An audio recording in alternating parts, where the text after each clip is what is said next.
Isinuri ng miyembro ng House Prosecution Panel at House Committee on Justice Chairperson Representative Jervil Luisro ang Senado kaugnay sa pagkukonvene nito bilang Senate Impeachment Court kaugnay sa impeachment case laban kay Vice President Sara Duterte. Matatanda ang opisyal na ring nanumpa ang lahat ng mga senador maliban kay Senator Ronald Bato de la Rosa para maging senator judges sa impeachment trial laban kay Vice Presidente sa isinagawa nilang sesyon sa Senado noong Lunes, Mayo 18, 2026. Ayon naman sa naging pahayag ni Luisro sa isinagawang press conference ng House Prosecution Panel nitong Martes, May 19, kinumpirma niyang opisyal nang nag-convene ang Senado para maging Senate Impeachment Court bilang pagsunod daw sa mandato ng konstitusyon. As we have witnessed yesterday, the impeachment court already convened, and we commend the action of the Senate of the Philippines for responding to the mandate of the Constitution. Paalala ni Luisro, dapat natandaan ng Senado na mandato rin daw ng konstitusyon na simulan na ang impeachment trial. Nevertheless, let us all be reminded that what is mandated to be forthwith is not only the convening, it is the trial that is mandated to be forthwith. Inaasahan daw nila na gugulong na ang pre-trial, presentasyon ng mga testigo, presentasyon ng mga ebidensya at paghahatol ng Senate Impeachment Court kapag natapos na ang impeachment trial laban kay VP Sara. We therefore look forward that after the pre-trial, we will immediately proceed to the presentation of witnesses, presentation of evidence, and consequently to the judgment. By judgment, it's only either acquittal or conviction. Kumpiyansa si House Prosecutor Representative Lawrence Defensor sa ebidensya na hawak nila kaugnay sa impeachment complaints laban kay Vice President Sara Duterte. The evidence being very obvious and very clear, it speaks for itself. We have more evidence to support the same. We have witnesses to present, and we are certain that once the evidence is presented in the Senate Impeachment Court, we can secure a conviction even for this article alone. Good afternoon, everyone. This is actually our first appearance as members of the prosecution panel of the House of Representatives. We would like to update our beloved countrymen that the panel of prosecutors are ready to appear before the impeachment court. As we have witnessed yesterday, the impeachment court already convened, and we commend the action of the Senate of the Philippines for responding to the mandate of the Constitution. Nevertheless, let us all be reminded that what is mandated to be forthwith is not only the convening, it is the trial that is mandated to be forthwith. We therefore look forward that after the pre-trial, we will immediately proceed to the presentation of witnesses, presentation of evidence, and consequently to the judgment. By judgment, it's only either acquittal or conviction. We are currently preparing already for the forthcoming pre-trial and trial of these articles of impeachment, and I wish to share with you the teams that we have created. You will remember that the articles are summarized into 4. Article 1 pertains to threats and destabilization. No. This is actually just a list of the assignment per article that was given to the 11 prosecutors. But this does not necessarily follow the way it was presented in the articles of impeachment. And this does not follow as well the sequence by which the same will be presented. this is a matter which is still being discussed. But nevertheless, we wish to share with you that for threats and destabilization, this is led by our colleague, our STML, Kong Lawrence Defensor. And with Kong Lawrence Defensor as members of this article or team, we have Kong Laila de Lima, Kong Bel Zamora, and this representation. Another article is bribery. And this article is being led by Congressman Joel Chua. Joining him in the article of bribery are Congressman Rog Gutierrez, Congresswoman Kakabag-Aw, and Congresswoman Bel Zamora. Another article is unexplained wealth.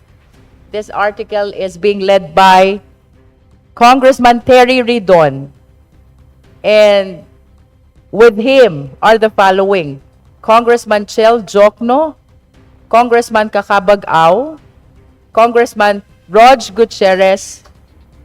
This representation, Congressman Joel Chua, Congresswoman Laila de Lima, Congressman Lord Suwan, and finally, Congressman Jonathan Keith Flores. The fourth article is confidential fund. This is to be led by this representation. And with me in this team are the following: Congressman Joel Chua, Congressman Lawrence Defensor, Congressman Rog Gutierrez, Congressman Lord Suwan, Congressman Jonathan Keith Flores, Congressman Chel Jokno, and Congressman Terry Ridon.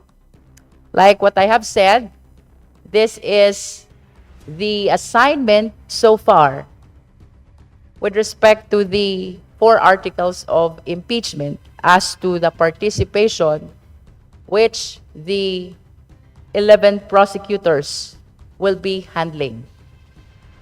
Nevertheless, as we continue to prepare, there can be some adjustments, but rest assured that the 11 prosecutors are already on its full swing of preparation.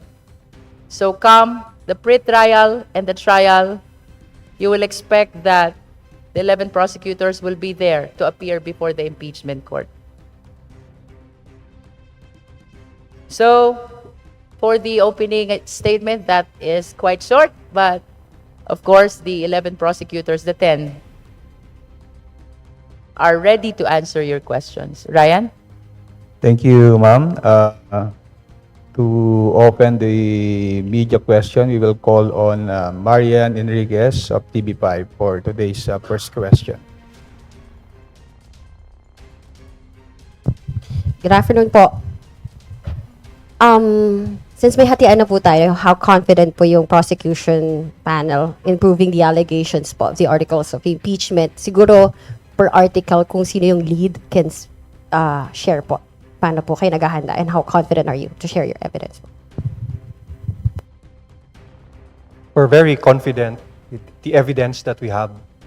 We have been prepared with this since last year, and with a vote of confidence of 255 members of Congress and 257 members of Congress, and the evidence being very obvious and very clear, it speaks for itself. We have more evidence to support the same. We have witnesses to present, and we are certain that once the evidence is presented in the Senate impeachment court, we can secure a conviction even for this article alone.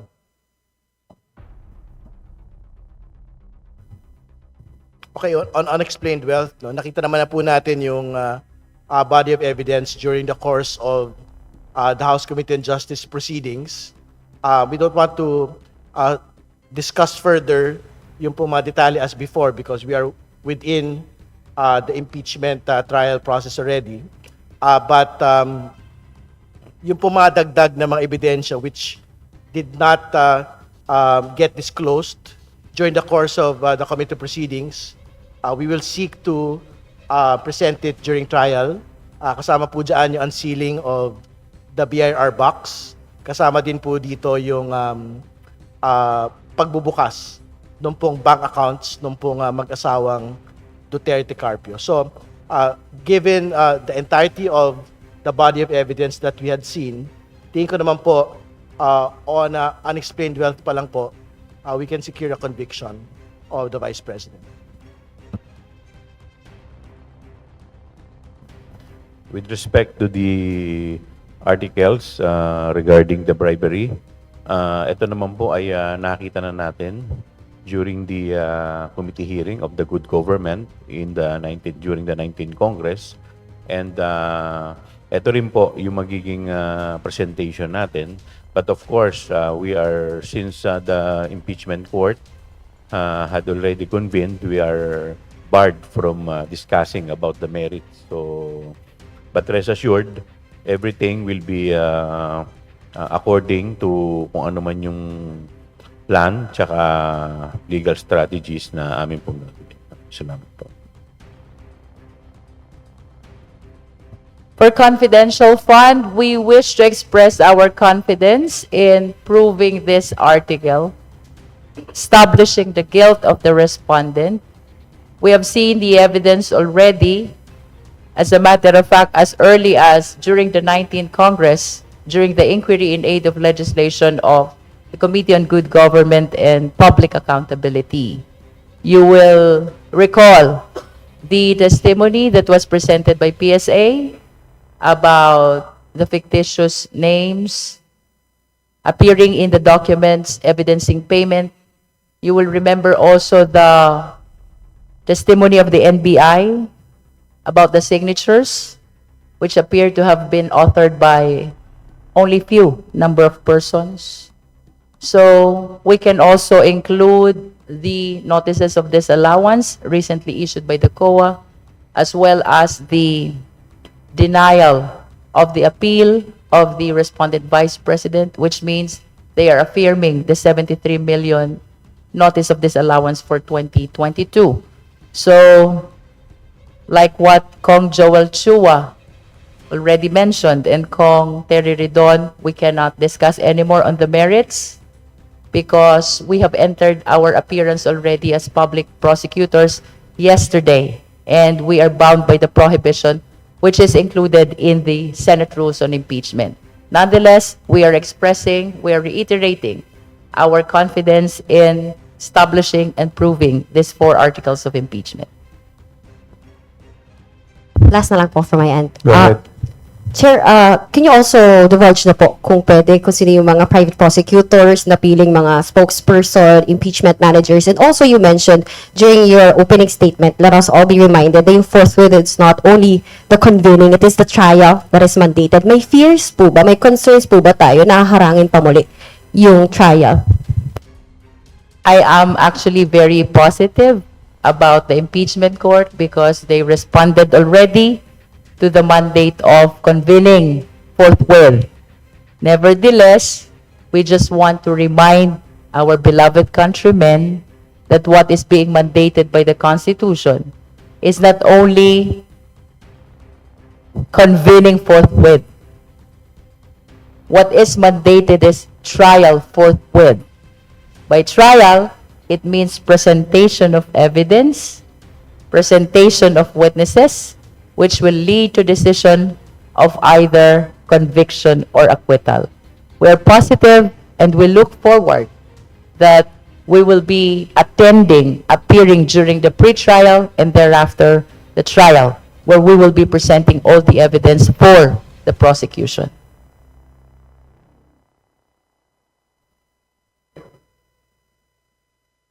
Well, I understand that Rene Co already mentioned publicly that she's one of the talking heads. And I wish to include the name of Congressman Zia Adjong. Congressman Zia Adjong. So there are 2 of them who at this time will be speaking for the House of Representatives panel of prosecutors. Right now, we are calling them talking heads of the House of Representatives. We will see if later on we will be engaging a separate person to appear as the spokesperson for the panel of prosecutors. And then about the private prosecutors, we're still in the process of finalizing them. But as soon as we are done finalizing the list of private prosecutors, we will be sharing this publicly. About the impeachment manager, I cannot comment yet. We are just helping each other without any designation. But let's see if in the future, we will come up with a person who will be designated formally as the impeachment manager.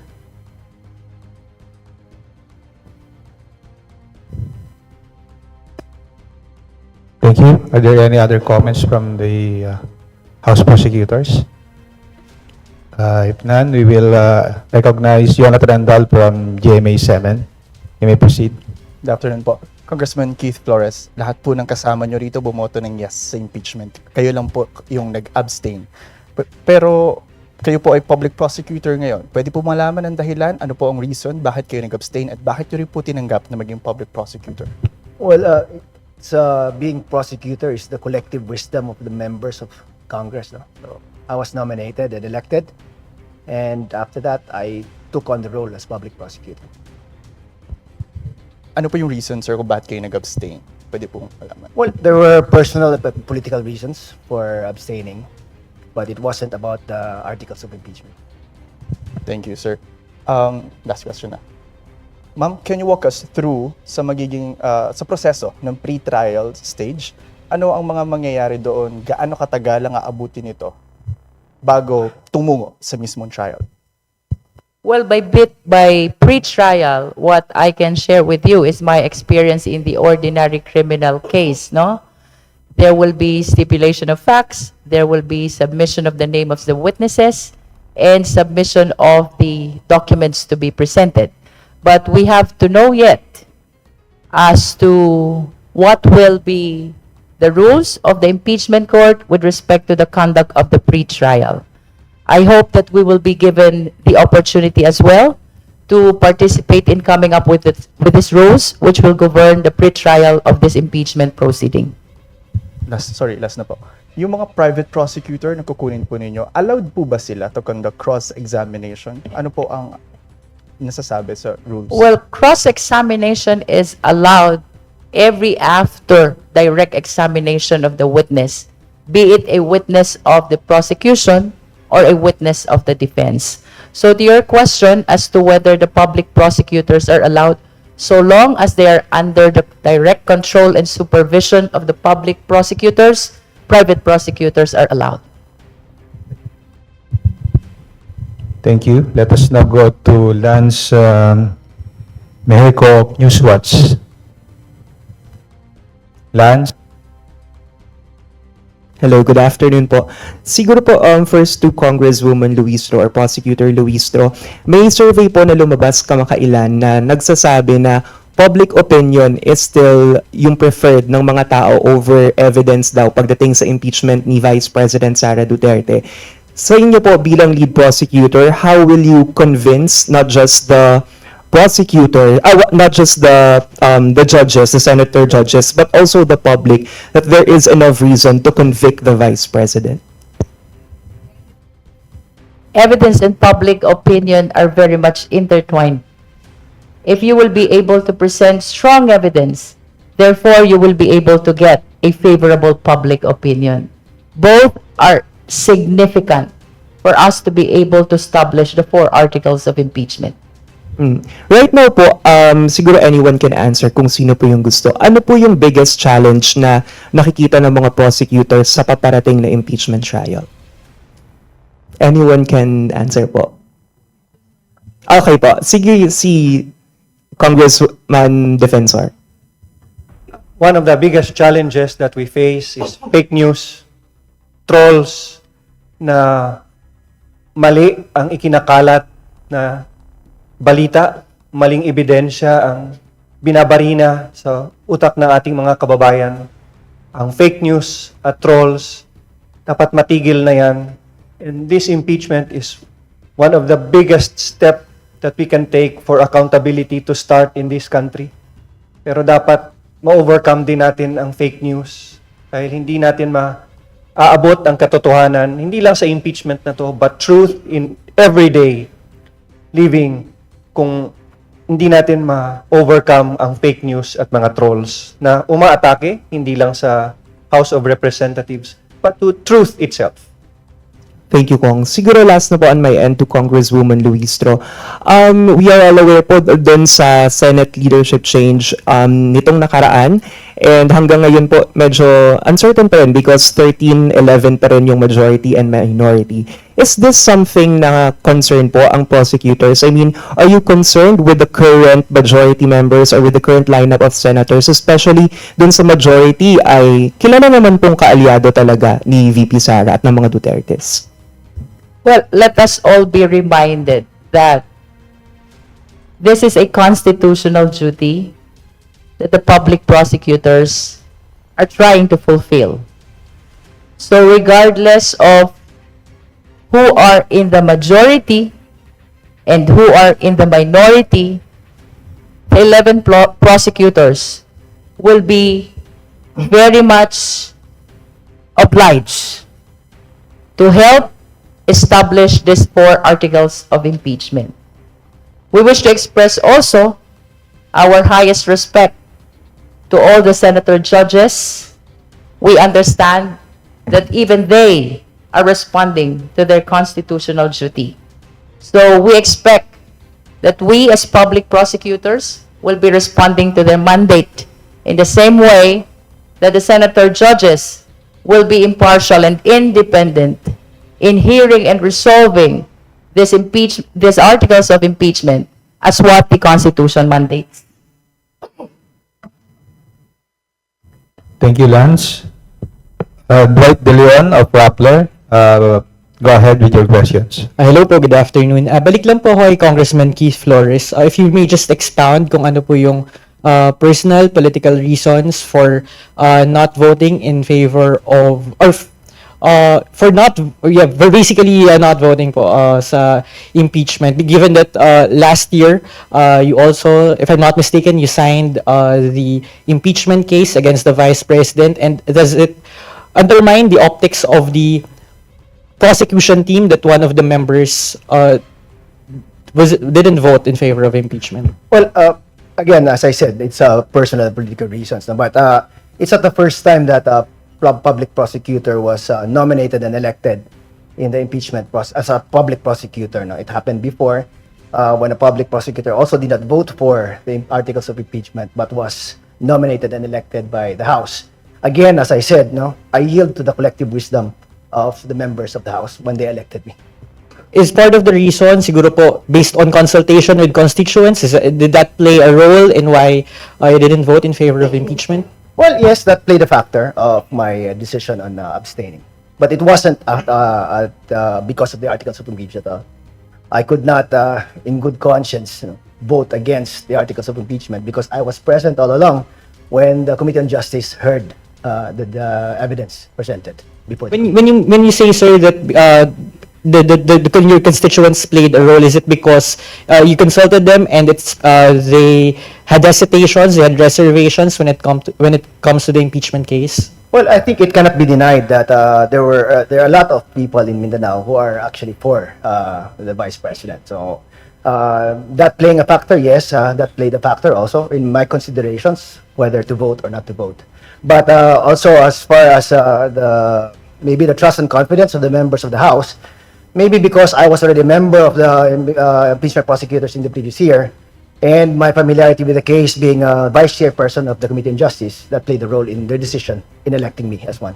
Thank you po. And one final question on my end to Kong Jinking or to any other prosecutor. Isa po sa fina-float na scenario during this impeachment conversation is yung paano kung mag-resign si Vice President Sara sa kanyang pwesto. How will that affect the trial or will that effectively abort the trial? Ano po ang posisyon ng prosecution patungkol dito? Before I answer the question, let me just formalize the designation of Congressman Zia Jong and Congresswoman Rene Go. They are not talking heads, they are House trial spokespersons. Congressman Zia Jong and Congresswoman Rene Go. To answer your question, this is my opinion, not the opinion of the 11 prosecutors. We have to remember that there are two principal penalties in case the respondent in an impeachment case is convicted. These two principal penalties are removal and perpetual disqualification. While resignation from office will render moot and academic the penalty of removal, it is my position that we need to continue the trial for the senator judges to be able to determine whether or not they will impose as well the penalty of perpetual disqualification. But that is my opinion. We haven't talked about this as 11 prosecutors of the HREP. But is it an opinion shared by other members of the panel, maybe Kong Shell? Let's hear from them. Yes, of course.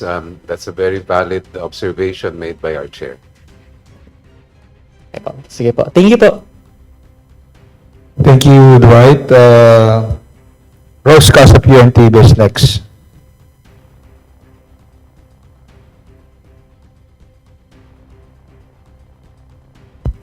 Follow-up ko lang po sa issue ni VP Duterte dahil kahit minsan ay hindi po siya humarap sa pagdinig ng House Prosecution Panel. Pero kayo po, since inaasahan na po natin na magpo-proceed yung trial, ano po yung expectations niyo po sa respondent? Kong Leila.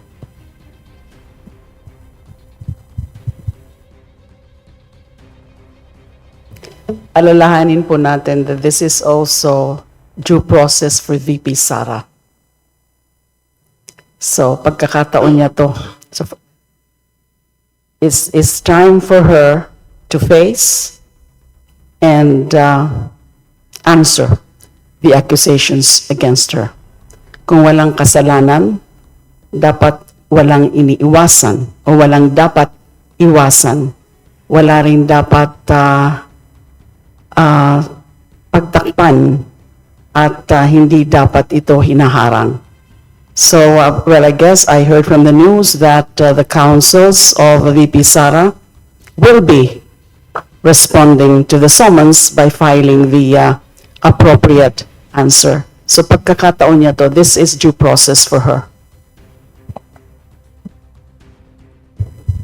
Regarding naman po sa pagiging lead prosecutor niyo po, Kong Jervil, bukod po dun sa kayo po yung pangunahing tatanggap ng notices and other issuances from the Senate Impeachment Court, ano po yung significance ng inyo pong posisyon as lead prosecutor?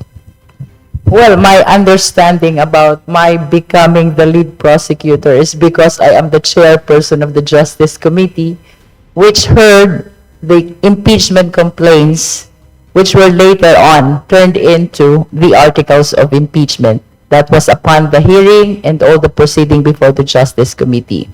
About my obligation as lead prosecutor, I need to support and help my colleagues, all the 11 prosecutors, to be able to establish all these 4 articles of impeachment. I anticipate also that I will be delivering the opening statement as well as the closing statement. That is in my capacity as the lead prosecutor of the House of Representatives. Alright, last on my part na lang po, Kong. Kasi po dun po sa articles of impeachment, kapansin-pansin na yung dalawang articles of impeachment, yung unexplained wealth at saka po yung misuse of confidential funds, meron pong 8 at 9 natututok na mga prosecutors. Ano pong wisdom behind that? Dahil ba yun sa bulk ng evidences or ng mga allegations dun po na nakapaloob dun sa articles of impeachment? We should ask the lead prosecutor for these articles, Kong Terry Ridon for unexplained wealth.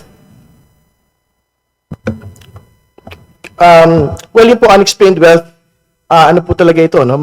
Masaklaw po talaga yung kaso po na ito. So, we will be deploying more prosecutors po for this particular aspect of the case. Kasi nakita niyo naman po in the course of the House Justice Committee proceedings, marami pong mga opisina, ahensya, at witnesses at dokumento pong pinag-uusapan dito. So, each and every prosecutor will be presenting an entirely different set of agencies, documents, and witnesses po. So, this is in comparison to the other grounds kung saan I think the evidence, for example, for threats against the president, in which you have a smaller set of evidence, which basically speaks for itself, no? So, mas maliit po yung bilang po ng mga prosecutors po na deployed for this particular ground. And for confidential fund, of course, the reason why there are a lot of prosecutors compared to the other grounds is because there are more evidence, mostly documentary, which will be presented for us to be able to establish the article of confidential fund. So that is the reason why there are more prosecutors both in unexplained wealth and in confidential fund compared to threats and destabilization and bribery. Sorry, just to press on that, hindi naman po ibig sabihin na mahirap patunayan yung mga allegations na yan, kaya mas maraming deployed na prosecutors. Not necessarily.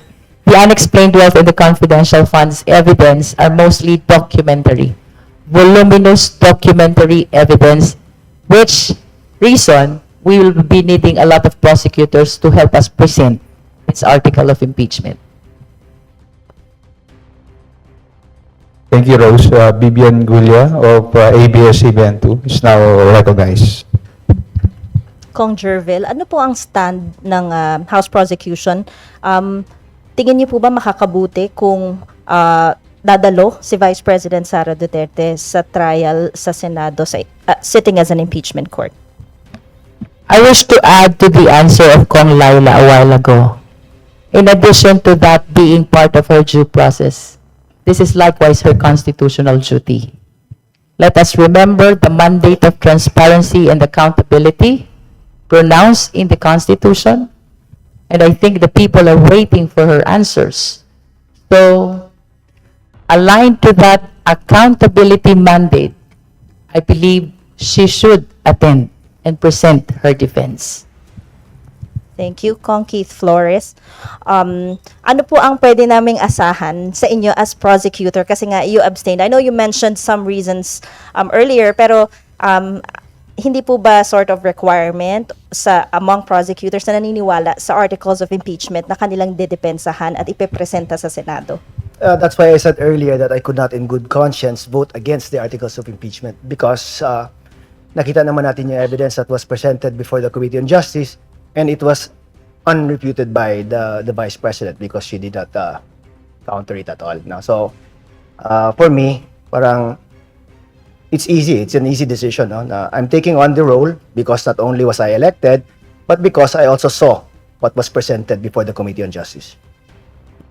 Just to speak for the entirety of the panel, I don't think we have any doubt on the confidence, integrity, and expertise of Congressman Flores to take on the role of a public prosecutor. To be clear, the choice and election of the public prosecutor is based on their syempre karanasan po bilang lingkod bayan at karanasan din po bilang mga abogado.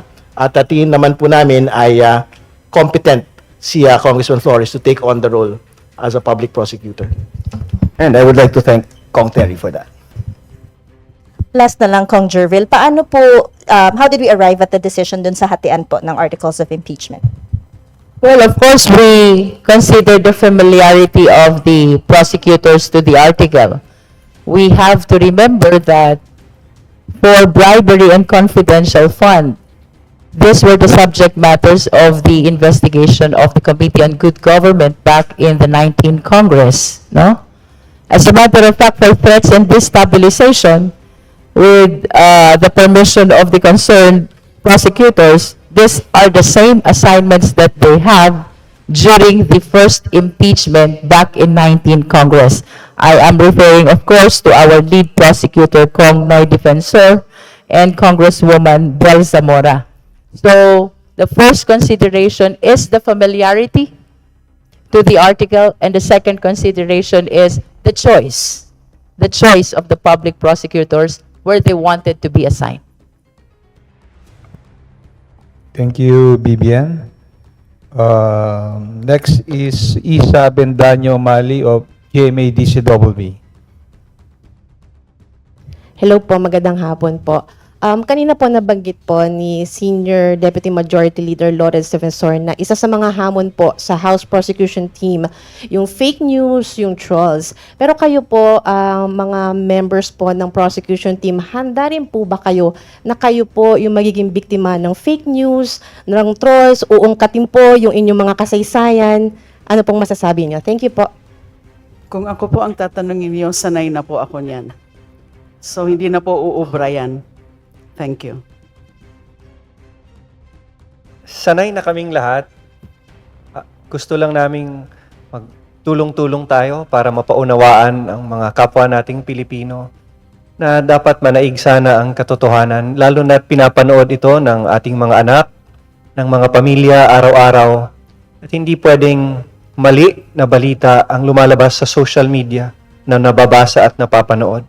This will be a fight for the truth as well as a fight for accountability, a fight for justice, not only in this impeachment, but also in our quest, together with the mainstream media, to seek the truth and honesty in everything that we do. May I just add to the assignment of articles? Kong Laila de Lima is likewise assigned or included in the Team 4 Confidential Fund. I wish to clarify. So, tatlo po yung teams. I'm a member of 3 teams. The threats, unexplained wealth, and confidential funds. Thank you.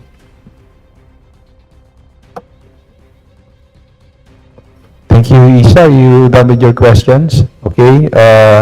Lines Capanti of GMA Online. Please proceed.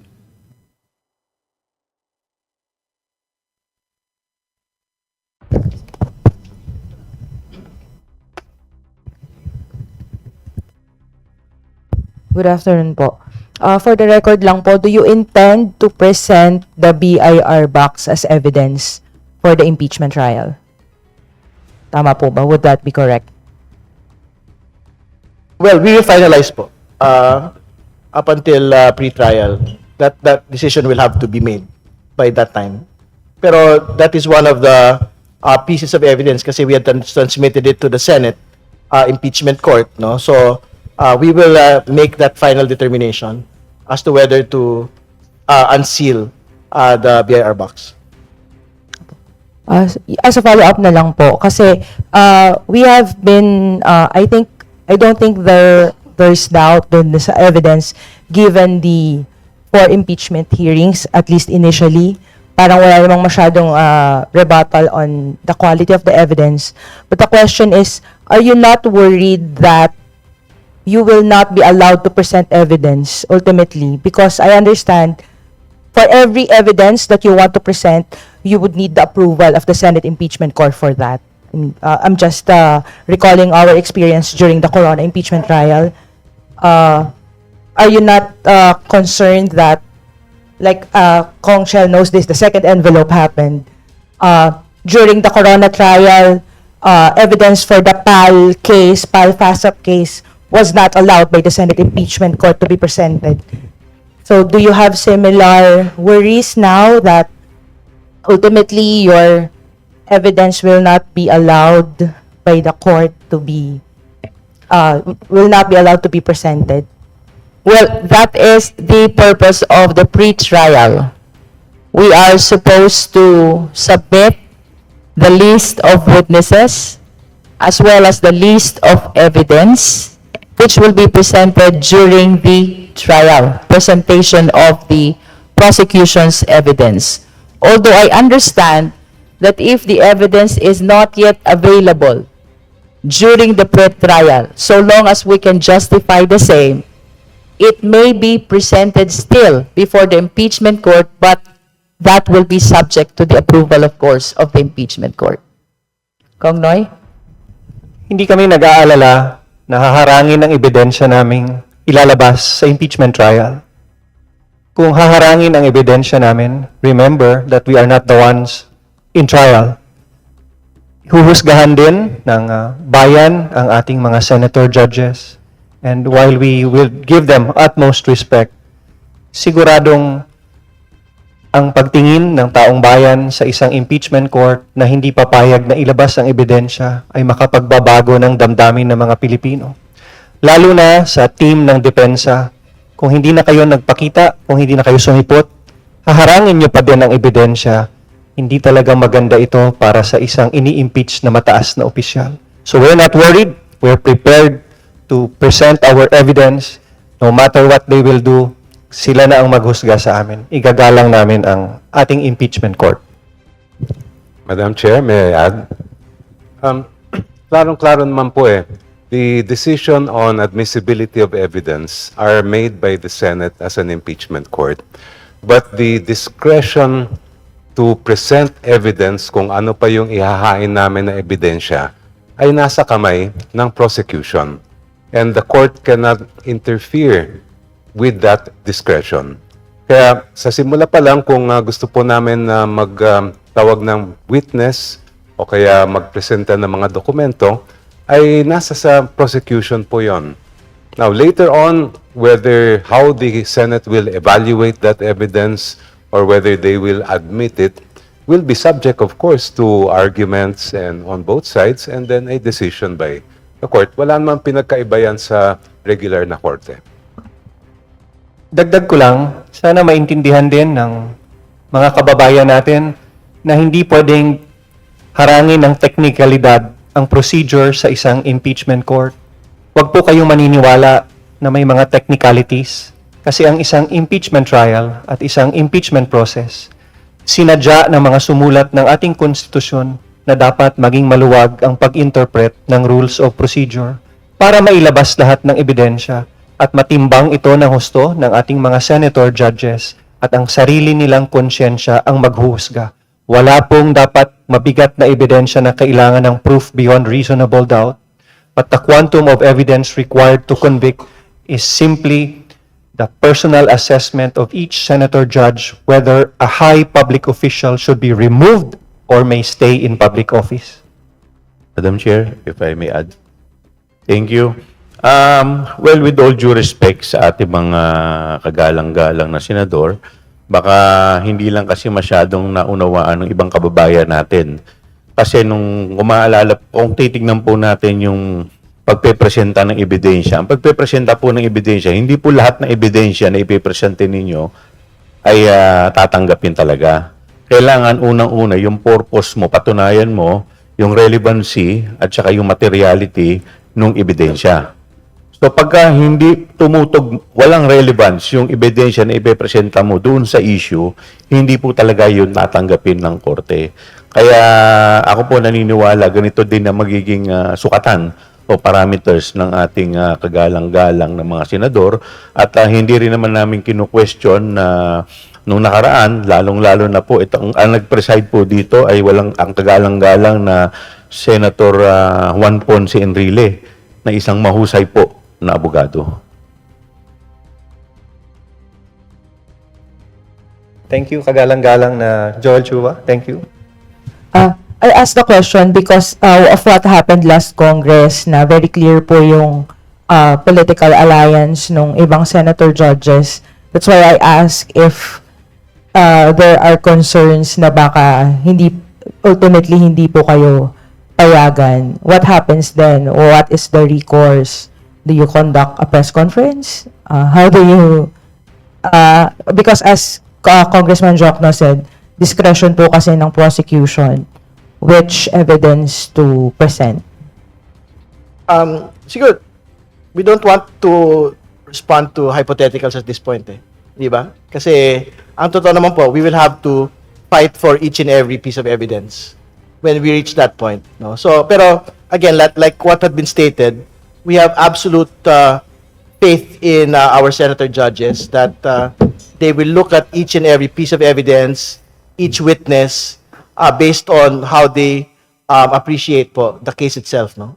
So, yun po yung panghahawakan namin going to trial. So, whatever they decide on each piece of evidence, syempre, we will have to respect how they will look at it and decide ultimately.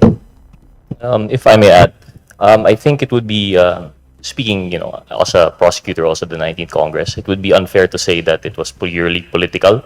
The considerations for however which way that the senator judges previously acted. And we just want to restate po siguro na coming into the 20th that we respect the impeachment court and we are fully confident in their own respective fiduciary duty to their being just senator judges, that they will really carry it out with proper discernment. So yes, there might be political color that you may play in the outside, but we trust fully that when they take on their roles as senator judges, they will perform their duties properly. Also, if you will note in the rules itself of the Senate on impeachment trial, they are actually expected to exhibit political neutrality. So they have to fulfill their duty without unfair discrimination and without regard to political color or affiliation. That is there in the Senate rules itself, political neutrality. Thank you po. Thank you, Linesca. Let's go to John Manlapas of DZRJ.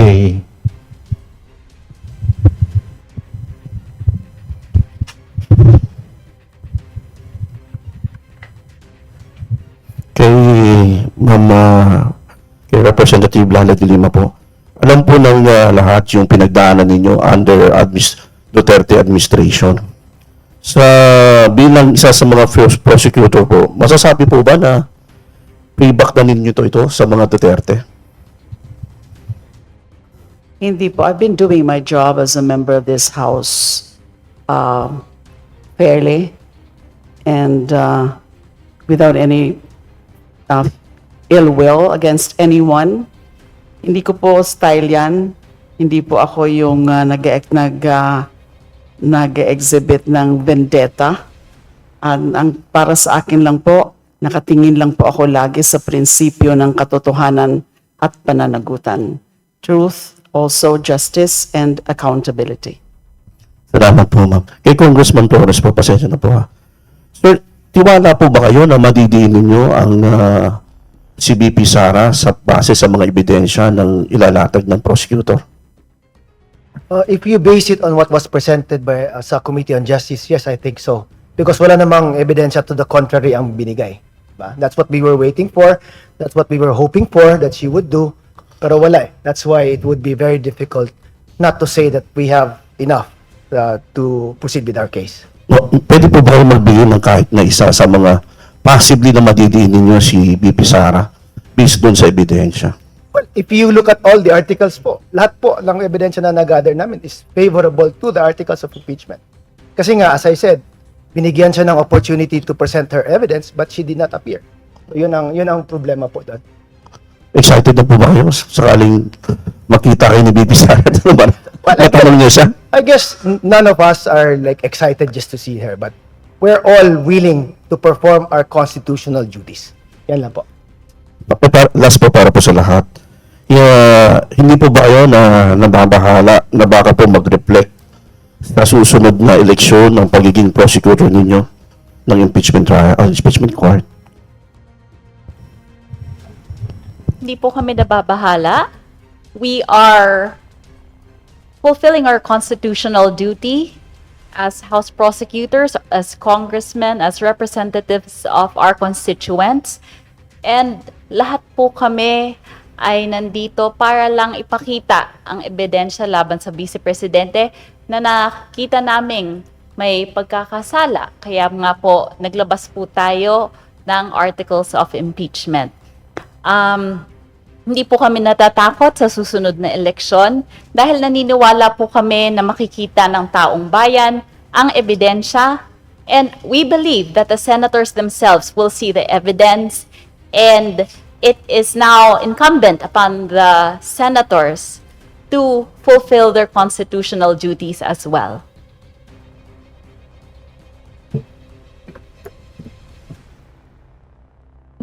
Thank you, Jong. Earl Tobias from IBC 13. Please proceed with your questions.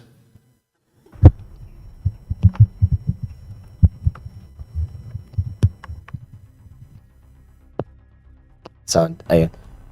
Good afternoon po, Honorable Prosecution Panel. First off po, to Prosec Lord Ansuan. Sir, Prosec, you're one of the new faces of the Prosecution Panel. Paano po kayo nag-prepare? Paano nyo po pinagandaan yung decision ninyo? Given nung mga tanong na rin ng aking co-reporters, the political climate and atmosphere of this topic has been highly tensioned. But you are from Mindanao and you decided to be a prosecutor. How did you prepare for this decision, sir? Yes, I am a Mindanaoan from Cagayan de Oro, and my being a Mindanaoan is precisely the reason why I take this duty very seriously. Because we're not just talking about other people's money, we're also talking about the taxpayers that Mindanaoans are paying. And I believe that no region, whether it is Luzon, Visayas, or Mindanao, no family, no official should be elevated above the Constitution or even above the investigations of the COA.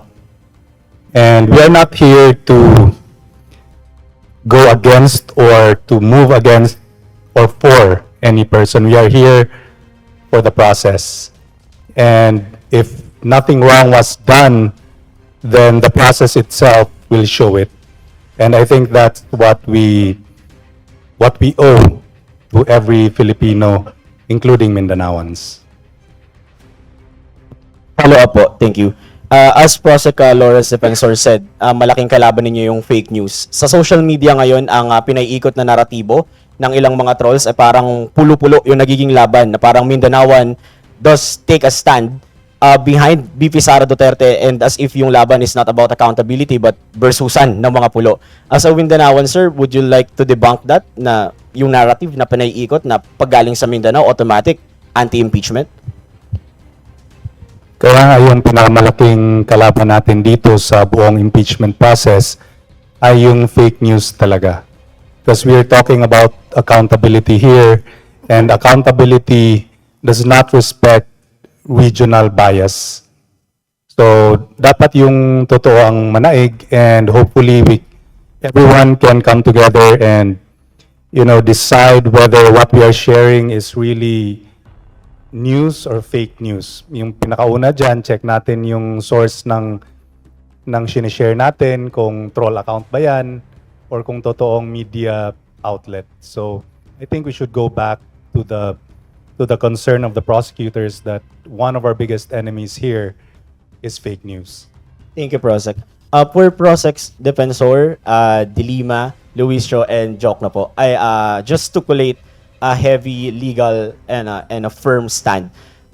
Last Senate, they deemed it enough, even they were already convened, to return the articles of impeachment to the House of Representatives. One being the reason is yung petisyon sa Korte Suprema. Ngayong taon po, clearly, nag-convene na ang Senate Impeachment Court, kasado na ang prosecution panel, pero it's also not a secret that the Vice President is still running and seeking forum from the Supreme Court. Pero sinasabi rin po nila na handa silang irespeto ang jurisdiction ng Senado at humarap sa trial. Is this a legally conflicting stand?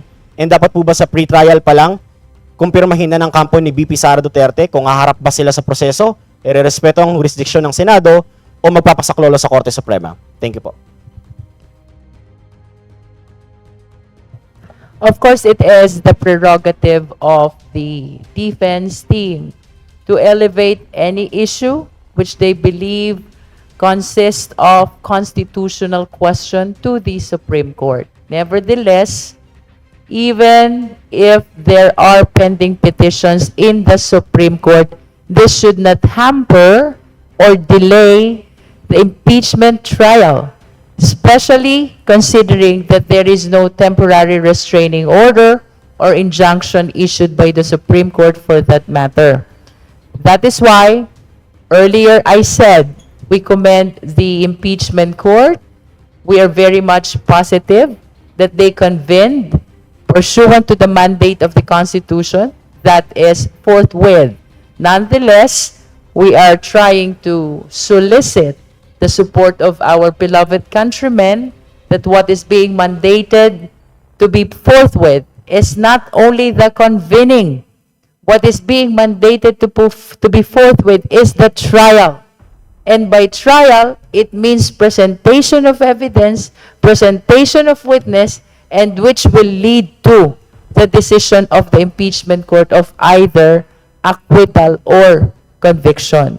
So of course, we understand what happened last time back in the 19th Congress, but we are very much positive. We are hopeful this time that we will immediately proceed to pre-trial as announced already by the impeachment court yesterday, as well as trial, no? So we are looking forward for dates as to when the pre-trial and the trial will be held, as soon as all the responsive pleading, such as the answer from the respondent and the reply from the prosecution, are submitted to the impeachment court. We are adhering to the mandate of the Constitution, which says trial forthwith. On my end, excited na po akong bumalik sa court. Namimiss ko na yung paglilitis ng kaso. At wala kaming nakikitang sagabal sa trial. The Senate as an impeachment court has already set the pre-trial and the trial of the case, and we will respond accordingly. Thank you. Thank you po. Last from my end, to Prosec Lawrence Defensor, sir, hi. Kahit po napurnada ng isang buong taon yung impeachment case laban kay VP Sara Duterte, you remained with your stand na yung grave threats pa lang ay enough na for conviction. Pero sir, playing devil's advocate lang, maraming nagpapaugong ng naratibo na hindi naman daw na-consummate yung banta dahil lang ang pagkakalagay daw ng premise, dapat may mangyari munang masama sa vice-presidente bago niya gawin. Pero sir, isn't that a moral disregard and also a legal disregard of the threat that already happened? At paano niyo po titindigan na dito pa lang ay dapat guilty na si VP Sara Duterte, sir? Abangan nyo na lang sa trial kung paano namin ipipresenta para makumbinsi kita. Thank you, sir. Thank you all. We will now call Gab Lalo from Philippine Daily Inquirer.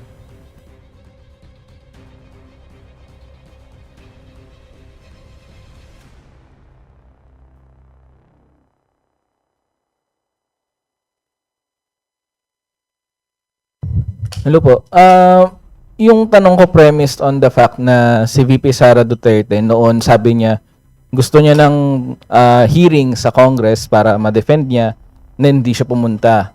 And then sabi niya before na gusto niya rin ng bloodbath sa Senate pero hindi pa natin nakikita yon kung pupunta siya.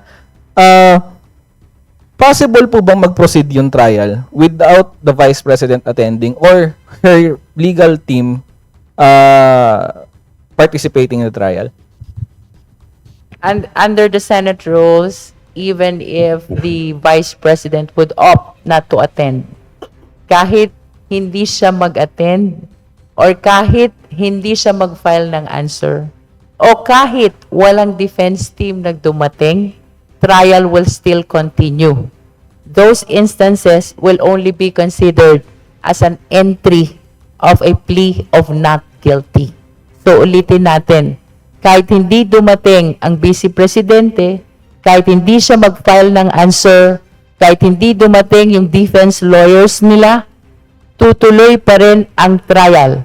Ang magiging effect lang nitong instances na to, it will be considered as an entry of a plea of not guilty. So yung mga judges po ang mag-enter parang po sa court proceedings, sila po ang mag-enter ng plea for the Vice President. Ganun po ba yan? It is deemed an entry of not guilty, but the rule does not say that the senator judges will be the one to make that entry. Ma'am, on that point, kung magtutuloy yung trial, kasi nung, if I remember correctly, nung proceedings po natin sa House Committee on Justice, parang si Congressman Chua yung nagsabi na, kaya naman nag-rule yung committee na may probable cause dahil wala naman prinesentang ebidensya yung defense to counter the evidence presented sa mga sa mga complaints. Should it happen na hindi mag-present hindi pumunta si VP Sara and her counsel, does this mean that the senator judges would have no basis to acquit her dahil hindi naman po nagpresenta ng ebidensya? Well, it still depends on the appreciation and judgment of the senator judges, no? But of course, it is very hard to conceive how you will consider the defense of the respondent vice president if not a single evidence is being presented, no?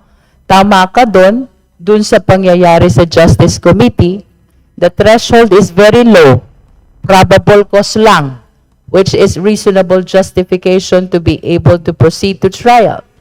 Wala ni isang ebidensya ang naipresenta ng Vice President. As a matter of fact, she and her lawyers did not appear.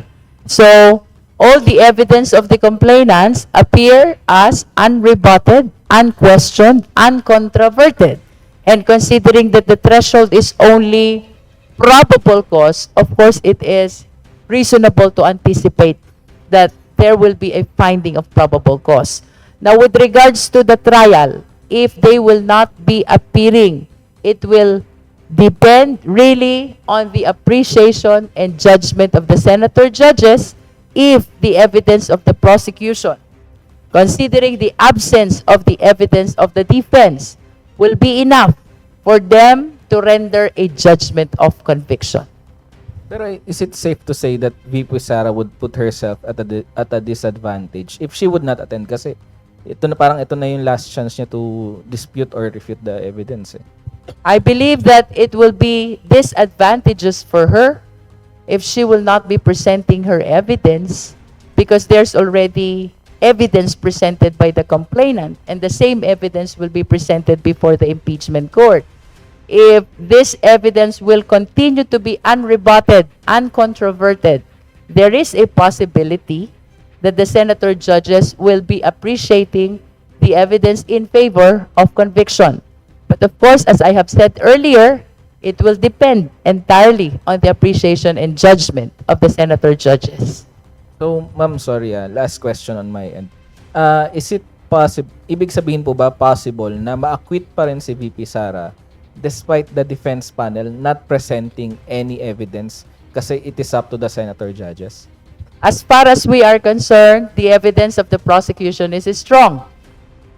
Pero kung dadating yung sitwasyon na ebidensya lang ng prosecution ang malalatag at walang ebidensyang mailalatag ang defense, perhaps for the reason that they will not appear, that will be an exclusive judgment of the senator judges. But of course, the sovereign Filipino people will be watching. If there is no evidence from the defense and only the evidence of the prosecution are presented, yes, it is an exclusive judgment of the senator judges, but let us all be reminded that the sovereign Filipino people will be watching. Thank you. Thank you, Gab. Fred Mendoza from Manila Times.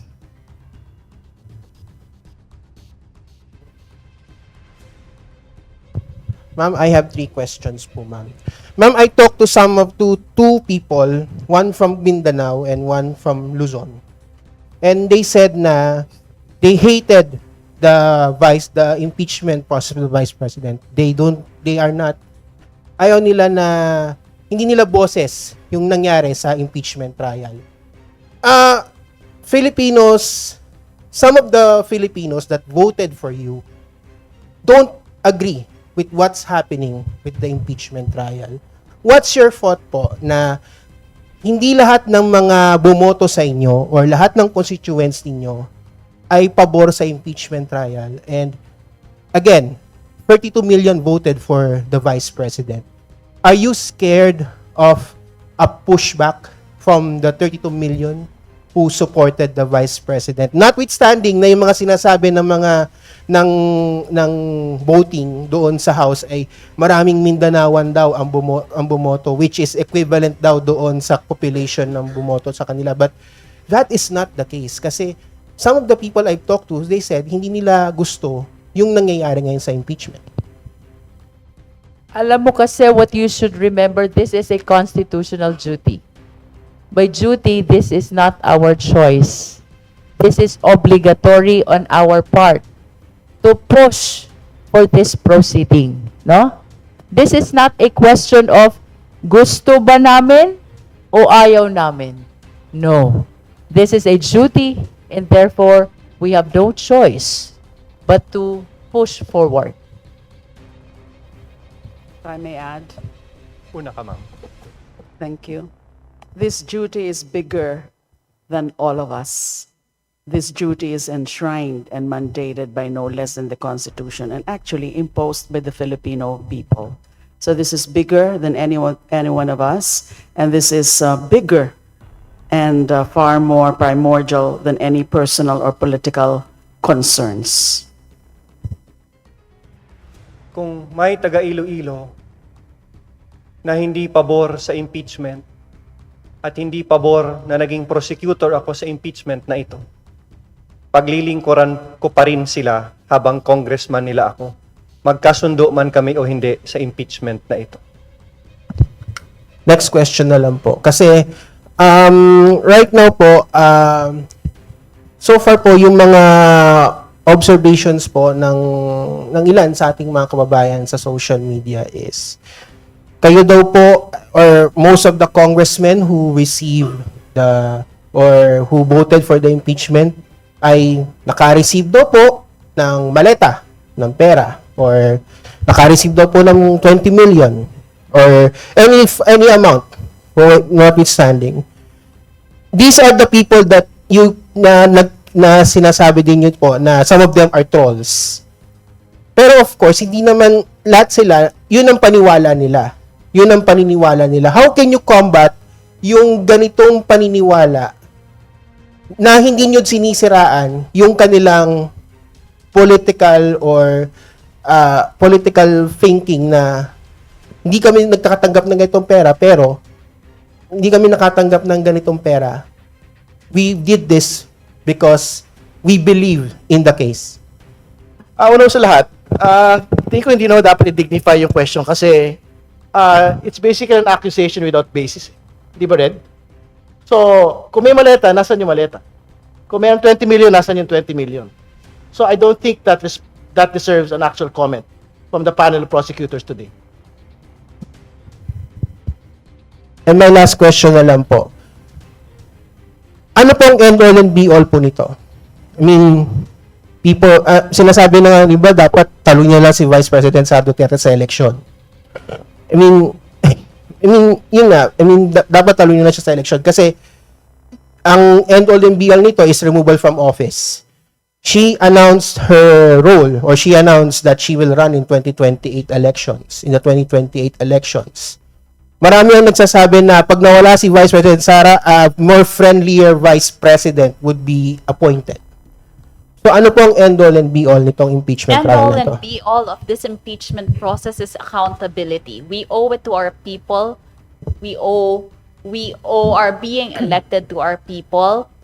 We have to show them that we follow the Constitution, that sila ang pinagsisilbihan natin at hindi tayo gumagawa ng pagtataksil sa bayan. So, accountability po ang end all and be all nito. And last follow-up. Pag ang constituent ninyo nagtanong na iboboto namin si VP Sara sa election, what are you going to do? Parang si Boy Abunda. This is what democratic country is all about. We're free to choose our leaders.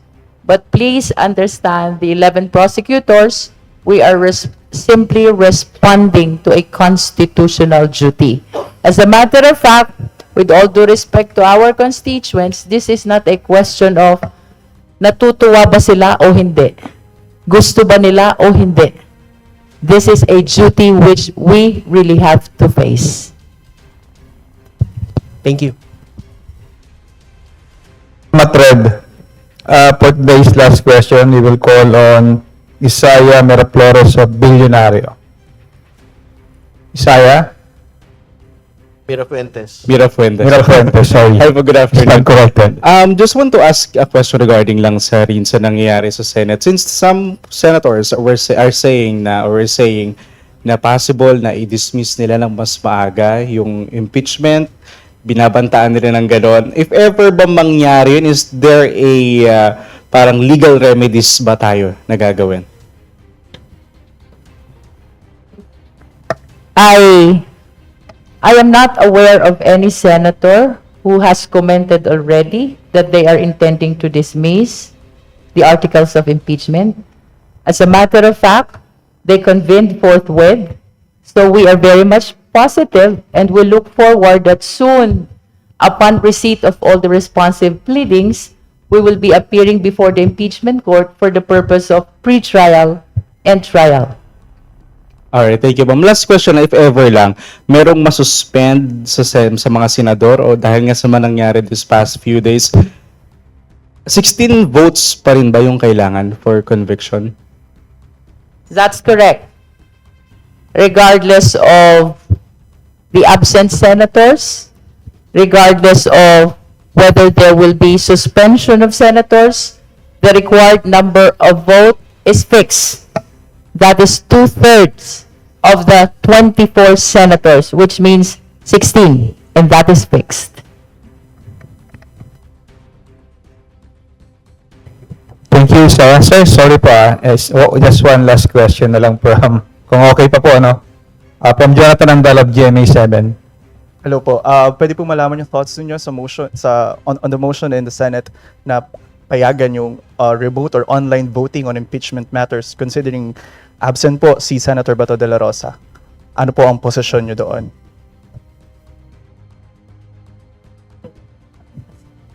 Is this for the legislative process or for the impeachment process? I believe it's on the impeachment matters or yes ma'am. On Well, impeachment if it matters. is for the impeachment process, my personal opinion is the senator judges should be personally present. This is paramount because this is a constitutional mandate. So, I believe that they should be present to have a correct appreciation of all the evidence to be presented. And that is including the exercise of his or her right to vote. Mag-subscribe at i-click ang notification bell para sa mga susunod na video updates. Maraming salamat po.